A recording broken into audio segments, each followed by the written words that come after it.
आजच्या व्हिडिओमध्ये आज आपण एक ठराविक मुद्दल दिली जाते आणि दाम दुप्पट दाम तिप्पट या प्रकारची उदाहरणे येत असतात, तर ती सहज व सोप्या पद्धतीने कशी सोडवायची ते आजच्या व्हिडिओच्या माध्यमातून समजावून घेणार आहोत.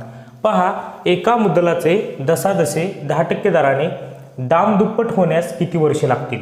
तर आता हे उदाहरण सहज व सोप्या पद्धतीने कसं सोडू शकतो, तर त्यासाठी काय करायचं तुम्हाला, हे सूत्र पाठ करून ठेवायचं आहे. NR बरोबर पट वजा 1 पट वजा 1 गुणिले 100 पट वजा 1 गुणिले 100. तर हे सूत्र तुम्हाला पाठच ठेवायचं आहे.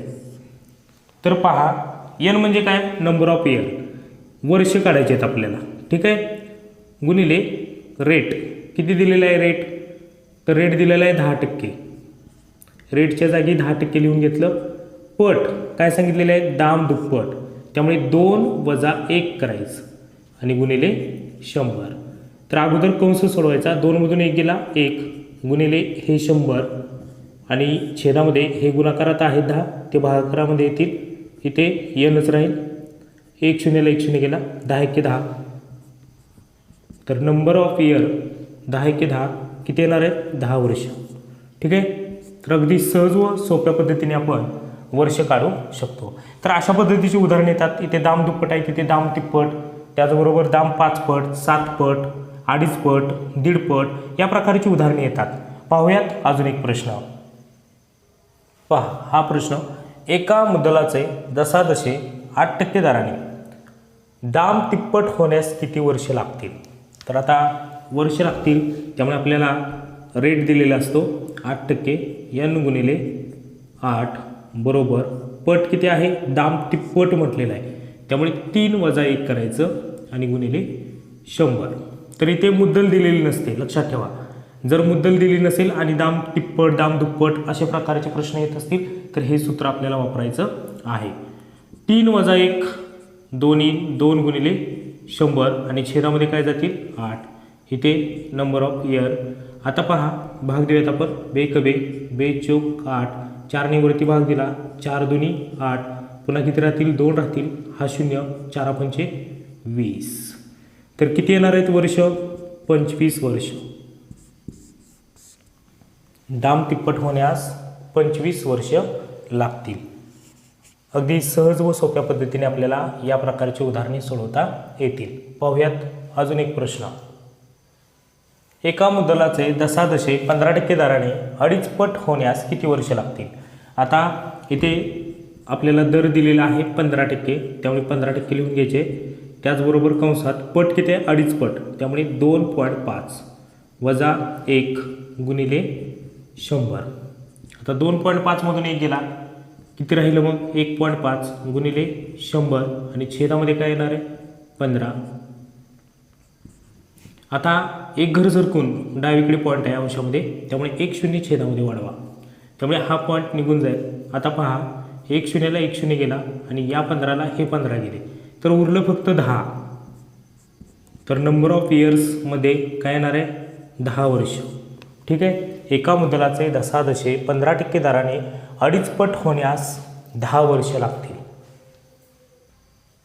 एका मुद्दलाचे दशादशे 10% दराने 6 पट होण्यास किती वर्ष लागतील.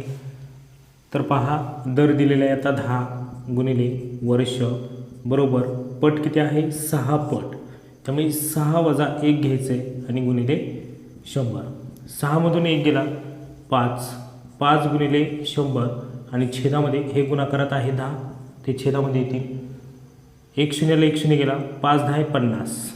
नंबर ऑफ इयर्स बरोबर किती येणार आहे, तर 10 वर्ष.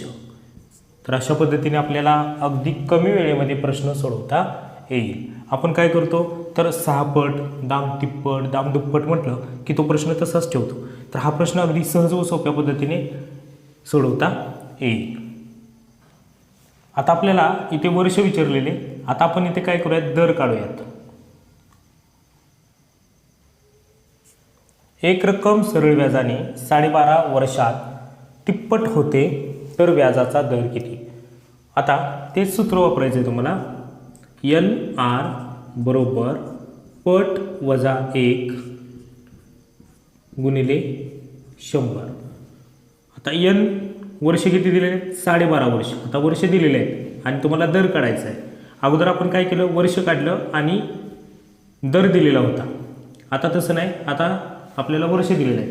12.5 दराने आपण असं लिहू शकतो 12.5 गुणिले आर बरोबर पट किती आहे? तिप्पट 3 वजा 1 गुणिले 100.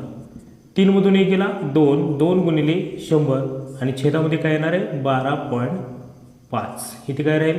आर. आता एक घर सरकून छेदामध्ये पॉईंट आहे डावीकडे, तर 1 शून्य तुम्हाला अंशामध्ये वाढवायचं, त्यामुळे हा पॉईंट निघून जाईल. या पॉईंटचा काही संबंध राहणार नाही. आता आपण भाग देऊयात. 25 पाचा 125, 25 चोक 100 आणि हा 0. पुन्हा 5 1 5, 85 40. 8 गुणिले 2 राहिलं. आर बरोबर 2 गुणिले 8, 8 दुनी 16. तर रेट किती आलेला आहे? 16%. ठीक आहे. तर अशा पद्धतीने आपल्याला एकाच सूत्राद्वारे, याच सूत्राद्वारे तुम्हाला हे प्रश्न सोडवता येतील. एक रक्कम सरळ व्याजाने 10% झालेला आहे. या ठिकाणी 10 वर्षात म्हणायचं आहे. 10 वर्षात दुप्पट होते तर व्याजाचा दर किती?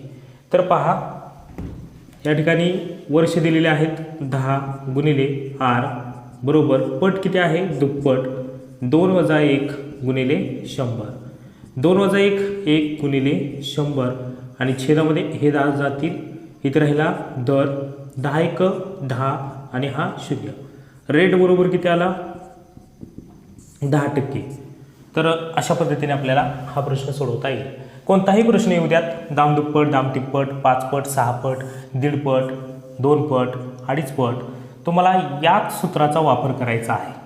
जर तुम्हाला हा व्हिडिओ आवडला असेल तर व्हिडिओला लाईक करा, सोबतच आपल्या चॅनलला सबस्क्राईब करा.